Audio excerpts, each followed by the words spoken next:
Welcome back, brothers and sisters. In today's video, I wanted to share 8 DMing tips and lessons that I've kind of learned the hard way with you all, because I'm sure there are lots of people who have gotten the new DMG, or they got a starter box, or they got the Shadow Dark book, or whatever. They've gotten something that is going to get them or you into the TTRPG hobby in 2025. And so I'm hoping that these 8 lessons that I've learned the hard way, I can pass them on to you, and you can not skip them entirely. You're still going to make a lot of these mistakes, or you might even disagree with some of these things that I'm saying as you learn kind of your DMing style, and that's fine.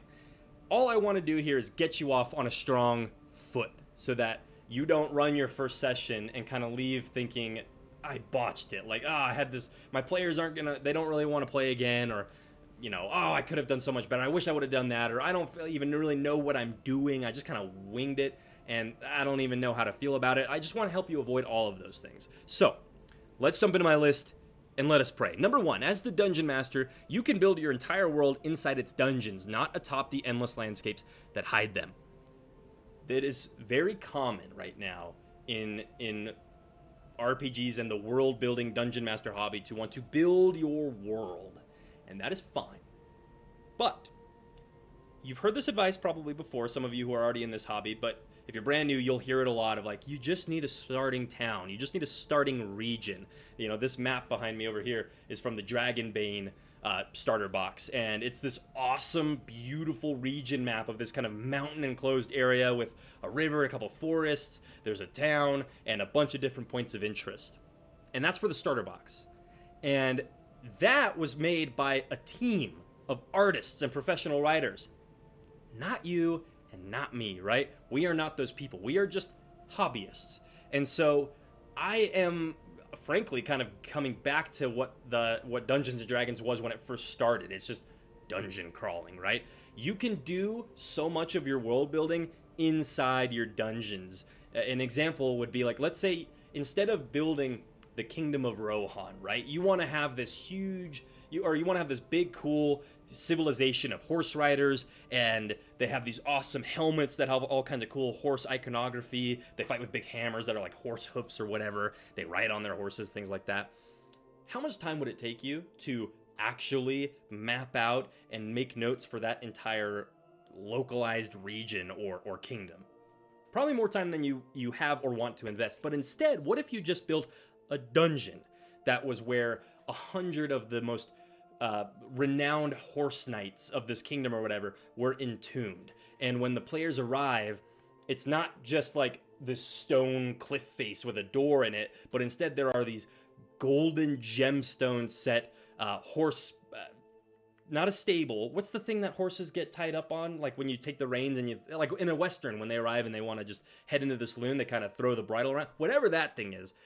Imagine if there was some golden ones set into the cliff so that those priests who came to tend to this temple could leave their horses at the most ornate, beautiful spot. And there were water troughs like carved into the stone that have trickling spring water bubbling down into it. And then when they enter into the crypt, the tiling has hoof prints kind of carved, or even maybe when they were creating this place, so many horse riders have come and gone in through it that they've actually worn their hoof prints into the stone.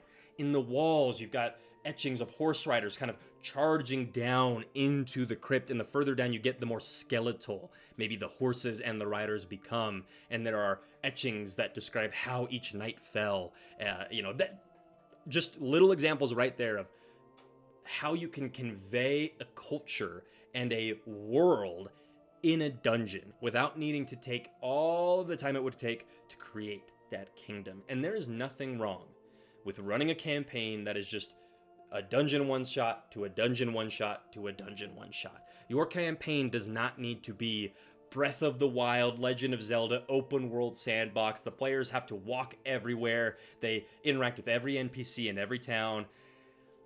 I'm leaving that behind. That's a 2024 thing for me. I'm not really interested in that anymore. I want to just play the fun parts of the game. And if I want my players to meet some interesting characters, I'm going to have them meet them in the dungeon.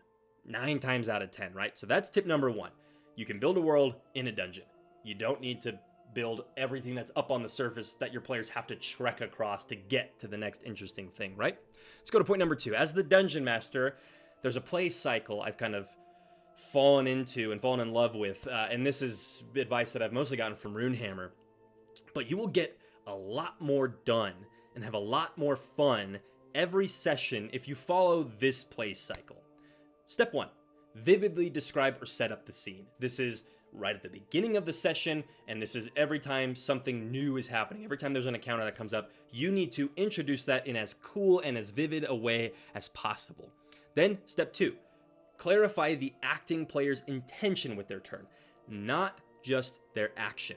If the players are surrounded on a cliff face by orcs that are kind of moving in and trying, and, you know, about to attack them or whatever, and one of the players says, I want to cast Thunderwave. Are they wanting to cast Thunderwave simply to do the damage, or are they wanting to cast Thunderwave to try and knock some of the orcs off the cliff? Hopefully, I mean, there is a great deal of responsibility on the player to convey their intent, but especially if you're new to this hobby, or if you've got new players at the table, they're not going to know that. They're just going to read the rulebook and see, oh, Thunderwave, I can blast enemies 10 feet back. Oh, perfect, like I'll knock them off the cliff. And they don't think to necessarily communicate that to you because it's in the rulebook. Like, that might sound silly or like, well, that's dumb. Like, why would they expect you to be able to read their mind? Exactly. Like, you can't. And so that's why it's so important to clarify. As the DM, there is nothing wrong in that moment of saying, oh, that's awesome. Are you trying to knock some of them off the cliff? And that player might be like, oh, no, but that's a great idea. And that is not just fine. That's great. You just helped that player get even more out of their turn. Your role as the dungeon master is not to sit back and let your players waste their turns and waste their spells so that you can, my enemies are surviving longer and then they're going to get to kill them. Fuck that. That's so antisocial.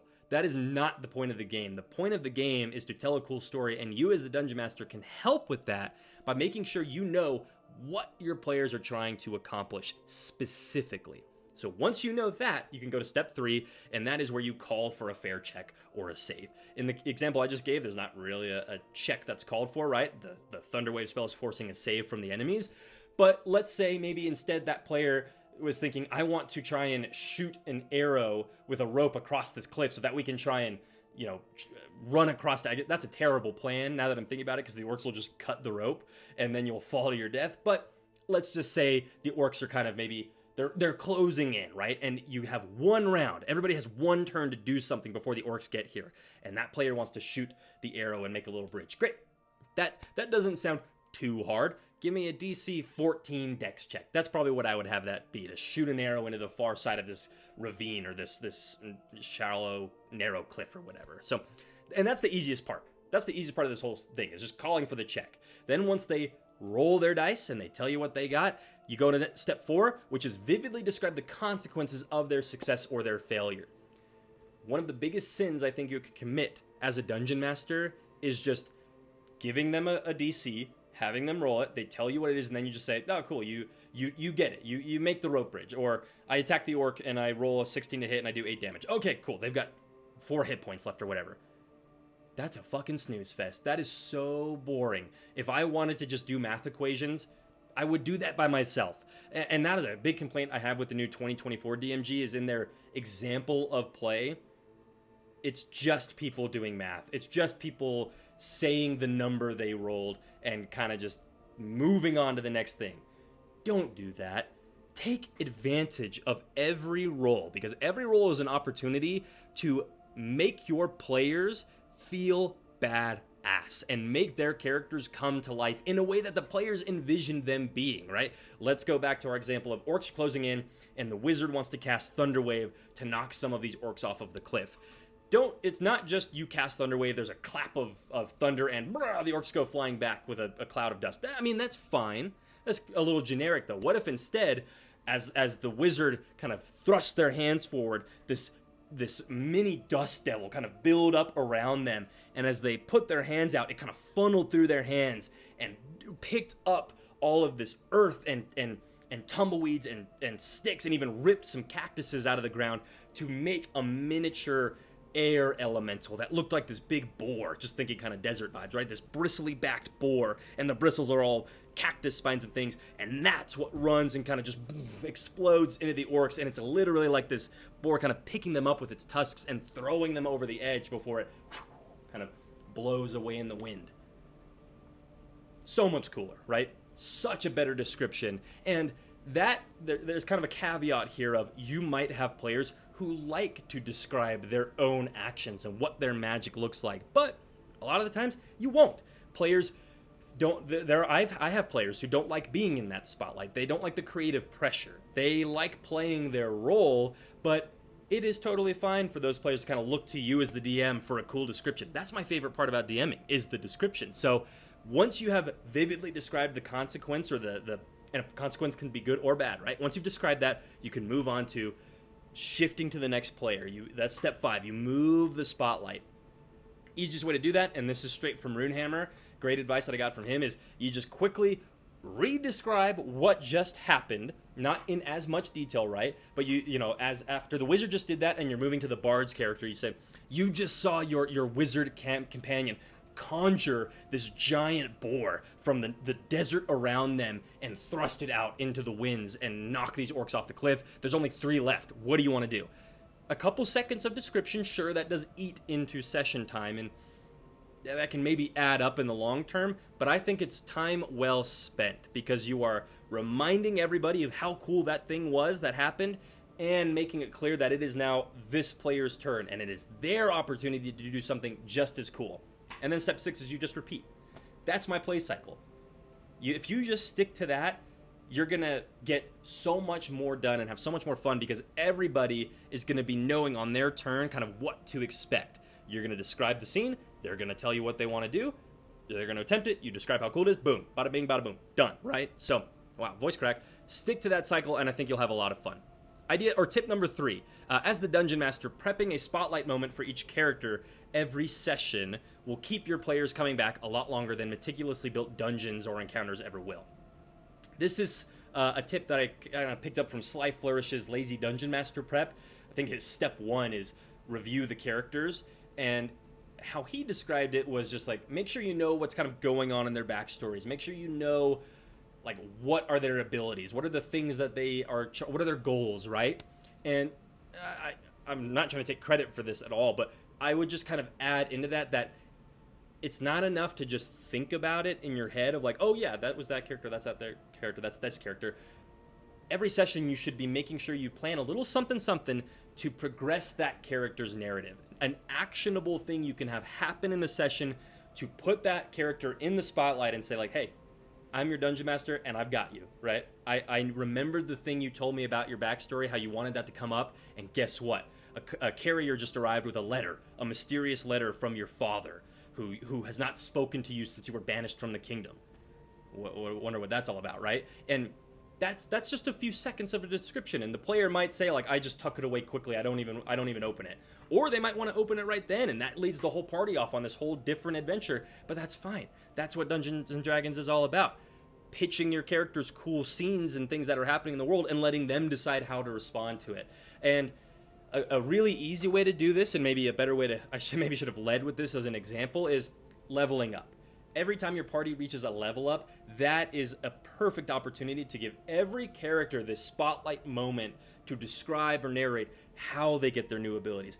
How do they get their new spells? Are they in town and they're training with somebody? I liked this in Critical Role Campaign 2 with Bo, the monk.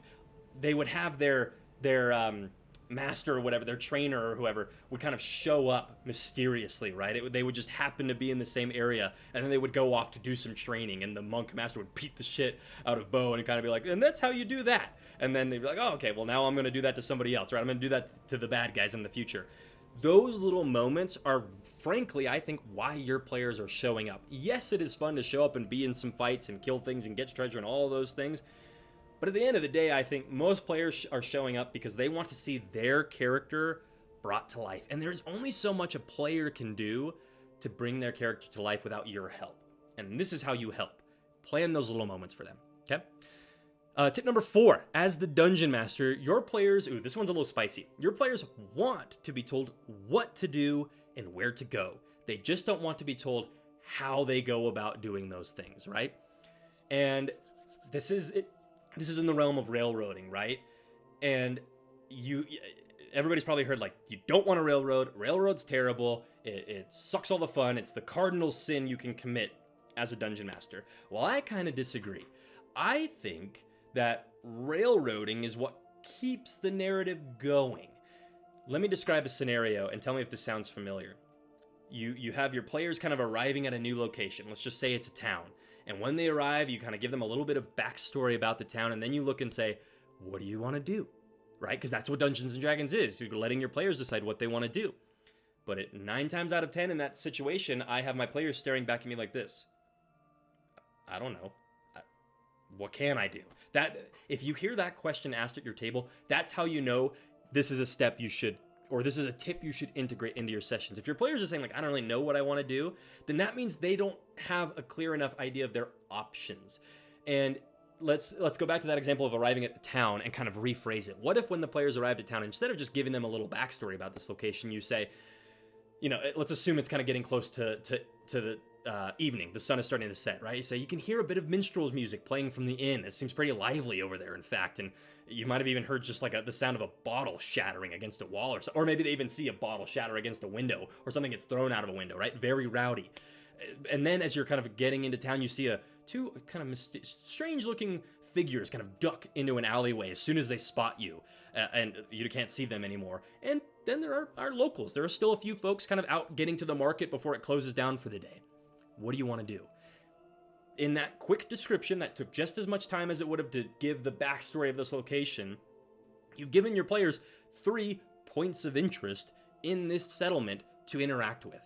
And that is so much easier to engage with and actually play with than just, all right, you're in a place, tell me what you're going to do, right? Players who have no context or true immersion in this setting as much as I, the Dungeon Master, have, tell me what you want to do. Like, that is kind of an unrealistic expectation a lot of the time.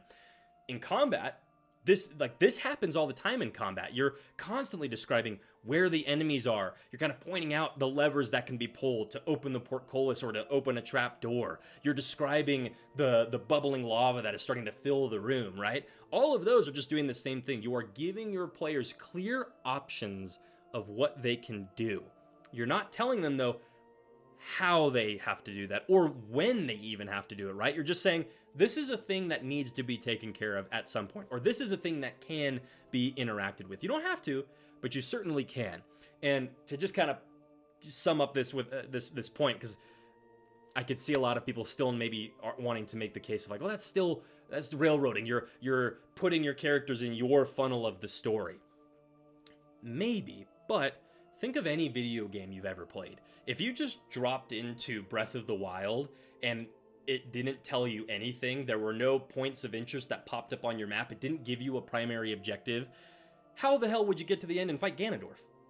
It would take forever, because you'd just be wandering across this huge map hoping to just kind of stumble across something interesting. But instead, this game, and Dungeons & Dragons is a game, tells you. It has the little exclamation point pop up that says, this is a thing that you can go interact with if you want to see the story progress. If you don't, you can just go run around and harass and slaughter a bunch of goblins or whatever. But when you're ready, this thing's here waiting for you. So that's kind of my take on railroading. So let's go to point number 5, though. As the Dungeon Master, always remember that TTRPGs are not and never will be the same as an open world video game, because your players can't push buttons on a controller to cause instantaneous changes to the game world. If you can't tell, Breath of the Wild is on my mind. I got it as a gift for Christmas and I love it. It's been so much fun. But as I was playing it, I was kind of thinking like, yeah, the open world sandbox thing is a bit of a pit trap when it comes to Dungeons & Dragons, because when you drop your players into a world and you want them to go explore and interact with things, it is so much harder to do that in Dungeons & Dragons than it is in a video game. Because like I said, if you're just by yourself, you can click a button. You don't have to ask anybody's permission to do anything. You move the joystick, you're clicking the buttons, you're going wherever you want, whenever you want. You don't have to take into account anybody else who's in the game world or at the table or whatever, right? But in Dungeons & Dragons, you do. It is a conversation. This game that you are playing with others is about socializing and asking fun questions and kind of tossing things the DM's way of like, can I try this? What about this? Can I maybe do this? And then responding back like, yes, but, or no, but, and yes, and like all of those kinds of things are what happens. And I think it really just breaks down to the fact that there's this verbal component, just like a spell, right? Dungeons and Dragons, TTRPGs have a verbal component that you just can't ignore or try to push to the side or pretend it doesn't exist.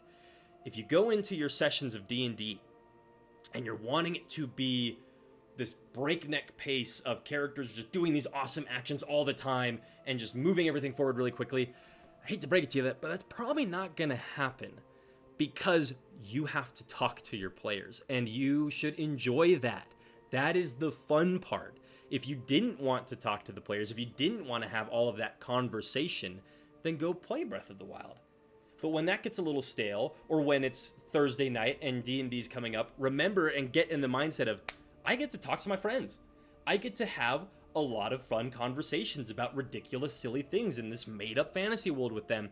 And as part of that conversation, we're going to tell a story. So just, I don't know. I hope that point makes sense, because it felt really important to me when I thought of it. Maybe it just sounds silly, but D&D is a social game that involves and demands conversation. It is not something you can just press buttons in and expect things to happen, right? So let's go to point number 6. As the Dungeon Master, when you run your sessions in initiative order, everything about your game becomes exponentially easier for you to manage and referee. And it also gives each player's actions more narrative weight and tension. So this is sort of similar to what I was talking about on point number 2 of the play cycle I like to do, right? Of on every character's turn, these are kind of the steps that you follow. What I want to say here, though, is there is another benefit to playing in initiative order, and that is the familiarity of the structure. When your players, who most of the time I'm going to assume, especially people who are watching my channel, right, you're 20-something or older, you're going into your adult life, you've got these responsibilities that are taking up more and more of your time, and when you show up to play D&D, for the 2 to 3 hours that you're able to carve out once a week or every other week, or maybe only once a month, then it's all about getting the most value you can out of that time. And initiative order will give you that value, because it allows, I mean, it does so many things. It's almost, okay, let's take a step back here, right? So playing in initiative order. As the Dungeon Master, what does that do for you? It allows you to know and anticipate the flow of the game. When you know the order that the players are going to be taking their actions in, when you're helping the fighter with their thing on their turn and you know the wizard is next, in the back of your mind, you can be already thinking about some of the things you're going to toss the wizard's way, or some of the things you're going to try and alley-oop them with, right? To set up some cool descriptions, or have that weird, if there's a combat encounter and you want an obelisk to suddenly start going crazy with magical energies and it's nullifying everybody's ability to heal on the battlefield, then you might want to have that kick in before the wizard's turn so that they can go do their arcane checks to try and shut it down or whatever, right? Just one example there, but that's a huge benefit as the Dungeon Master, to have that foresight of where the where the turns are going and who's coming up. And it also gives you time in initiative order when you're like, all right, what do you want to do on your turn? When that player is describing to you their actions, that is giving you time to think about how to respond to them and how to take into account all of the different moving pieces that are going on at the table and make sense of it. If you're just in free play and anybody can kind of speak up at any time, it's really, really difficult to keep track of everything and feel like you've got a real grasp on it. And I think I am of the strong opinion that even in role-playing situations, or even outside of combat, I should say, not necessarily just strictly role-playing, initiative order is always useful and it is always beneficial to the table. Doesn't mean you can't have like some cross-table talk when you're not in combat. Sure, you can have people kind of talk in and out of turns as long as it doesn't get too crazy. But moving from player to player to player and giving them their moment is going to help you just feel in control of the table. And that is what, at the end of the day, a lot of Dungeon Masters kind of, I think, struggle with, or at the end of the sessions kind of feel like, I don't really know how we got here, or I don't know how this happened, or I don't feel like I'm not doing as good of a job as I could be doing. I think playing an initiative order would help you a lot with that. Now, from a player perspective, too, I pointed out that it gives their time at the table a better sense of a true, like, impact and tension and weight, right? If I know as a player when I show up for D&D that I'm going to get the same amount of turns and time as everybody else at the table, then I'm not needing to worry about speaking up or feeling like I need to interrupt people to try and get my point across, or feeling like I'm going to get talked over by the other players. I just can go into it feeling comfortable that I'm going to play a game. Because I think I said this earlier in this video, Dungeons & Dragons is a game. And when you're playing a game with adults, structure is kind of critical. As a little kid, it's fun to just play make-believe and just run around and have whatever happen whenever you want to have it happen, right? But as adults, that's not really, like, that doesn't make for a very interesting or suspenseful story. So as you're moving from player to player, turn to turn, every roll has a lot more weight to it, because that's the one roll. This is my one action I get before I have to kind of move to the next player and wait for my turn to come back around. So, oh boy, I better get the most out of this turn that I can, because I can't just raise my hand and be like, oh, I want to do something. Like, no, it's not your turn. You gotta wait for your turn. So I'm gonna stand by that. I think it's important. If you're a group that does just want to have open table free play or whatever, then that's fine. Like, do you? But if you've never tried initiative order and strictly sticking to it, and this word strictly has like some negative connotations of like, hey, you, shush, it's not your turn. Your turn. Okay, now you're done. Your turn. That's obviously not how you want to pitch it. You pitch it how I just described it. Hey, everybody, I want to make sure everyone feels like they're having as much fun and having as much time in the spotlight as everybody else. And in order to do that, we're playing in turn order. If you're playing with a group of social adults, everybody should go perfect, just like every other game I've ever played. Ever played, right? So that's that. Tip number 7, 2 left here. As the Dungeon Master, nothing will give your group more playable time back at the table than being comfortable skipping the boring stuff. Things like traveling across the city to meet a contact. That doesn't have to involve random encounters through the city. Just get them there. Just take them across the city, right? Or a voyage across the sea doesn't need to be a multi-session arc that eats up a month's worth of time at your table. It can just be a skill challenge, or even like 2 skill challenges or whatever to kind of narrate this entire voyage across the sea. And if you can get okay with skipping things and doing the fast travel, then you're not going to run into a lot of the problems that you can have if you don't do that, where your campaign starts to derail. If you are in a place where in your campaign you're like, how did we get here? Like, why are we here? What's going on? Oftentimes that's because your players were going a specific place with a specific thing in mind, a goal, and then all of the little things that you sprinkled in along the way started to veer them off course. It's the shiny little trinkets. They're like, ooh, what's that? Ooh, what's that? Ooh, what's that? And then you're lost in the woods. You're like, oh crap, what were we trying to do? And you want to avoid that as much as you can, because wasted time in D&D sucks. It really, really sucks, because you're never going to get that time back, and this could be your last session, right? Most campaigns don't make it past level 5, if that. So you want to squeeze as much value out of your sessions as you possibly can. And value is not dragging things out for the sake of immersion, or, well, these mountains are filled with orcs, so traveling through them is going to require you go hunt down the orc chieftain to safely pass through them. Why? Does it really? Or could it just be a series of survival and stealth checks to make it through the mountain without running into any of the orcs? That fight doesn't have to happen. So fast travel is a great tool to have in your back pocket as a dungeon master if you want to avoid a lot of those things. And my final tip is, as the dungeon master, you fail whenever a player's action results in 0 narrative progress or makes the character look incompetent or useless. And even a little bonus thing I had here at the end is, even a failed check can look cool in the attempt. A failure does not mean that this player or the character has no idea what they're doing and they just look like a complete idiot in it and they make no progress, right? Failing forward, I'm sure you've heard that. Failing forward is a great mindset to be in, not only to keep the story going forward. That's often how I've heard it pitched, is like, you want to have the characters fail forward because you don't want anything to stall out. That's true, but I also would say you want your players to be able to fail forward or fail spectacularly in like an epic way, right? When the player misses with their sword attack, it doesn't mean that they just whiff through the air. It means they bring their sword down and it clashes and sparks with the Witch King's blade. And they have this tense moment where they're kind of holding their swords at each other and pushing each other back before the Witch King kind of throws the barbarian kind of back before they get back up on their feet and they're ready for the next bout of this duel, right? That was a failed attack, but it wasn't a failed description. It still made the barbarian feel cool in the moment. And I have had time at tables where my turn comes up and I try to do something and I fail and it's just like, well, on to the next player. I'm like, well, come on. Like, now I just feel like I wasted my time. Like, if I wanted to just look like an idiot, I would film another YouTube video. No, if I want, that's just not why I play D&D. I don't play D&D to gamble a dice roll, and if it rolls low, I just get nothing out of it. You can always give your players something. You can always reward them for engaging with you at the table through a fun description, right? A fun description, a narrative, cool, badass description that's in alignment with what the character or the player envisions for their character can be just as valuable and enriching and fun and enticing to a player as the treasure hoard, okay?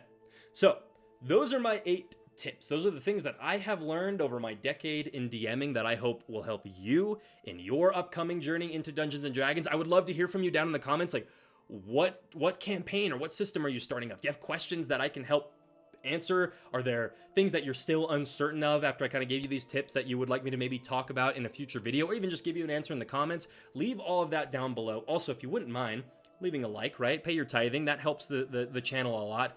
And subscribe. I just listed like 3 things that you need to do. Just do at least one of them, right? And the best one would be like this video. Oh, and last little thing, if you dig a lot of the shirts and things that I wear in my videos, they're from a company called Crusade. I've got them linked down below. You can get 10% off of your order to get all kinds of cool garments, your nerdy garments, right? And I love Crusade. I genuinely actually think like they're cool shirts. A lot of times I see plugs for like, this is for my nerd, these are nerdy shirts and they're in the nerd culture. I'm like, those look kind of cringy. Like they're not like cool to me, but Crusade stuff always looks cool. Like I just feel cool wearing it. I don't know why I'm describing so much about how cool I feel wearing this shirt, but if you want one, links down below. That's it for me. I hope this video was useful to you, and we say these things in their unholy names. Amen.